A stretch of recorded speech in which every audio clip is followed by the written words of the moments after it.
কি ক্ষুদ্র আমি, কি তুচ্ছ আমি, কি নগণ্য আমি। যখন আমার অলমোস্ট প্রতি সপ্তাহে কক্সবাজারে ফ্লাইট থাকে, আমার কক্সবাজারে অনেক প্রোগ্রাম থাকলে আমি বিকেলে আগে সাগরের সামনে চলে যাই, নিজে যে কত ছোট এটা দেখার জন্য।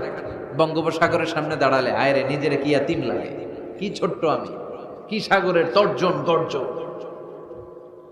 হিমছড়িতে যখন যাই, সিলেটের মাধবকুণ্ডে যখন যাই, মালয়েশিয়াতে মাঝে মাঝে যাই, ক্যামেরন হাইল্যান্ডে কিছু ওয়াটারফল আছে। আল্লাহু আকবার, এই ঝর্ণার আওয়াজের মধ্যে মনে হয় যেন আল্লাহর জিকির শোনা যায়, ঠিক কিনা? ঝর্ণা ঝর্ণা ঝর্ণা রে, বলনা বলনা বলনা রে, কার বিরহে পাগল পাড়া তুই, কার মিলনে ফুল ফসলে ভরার তোর দুকুল বই, কার মিলনে ফুল ফসলে ভরার তোর দুকুল বই। ঝর্ণা ঝর্ণা ঝর্ণা রে, বলনা বলনা বলনা রে, কার বিরহে পাগল পাড়া তুই। সুবহানাল্লাহ পড়ে।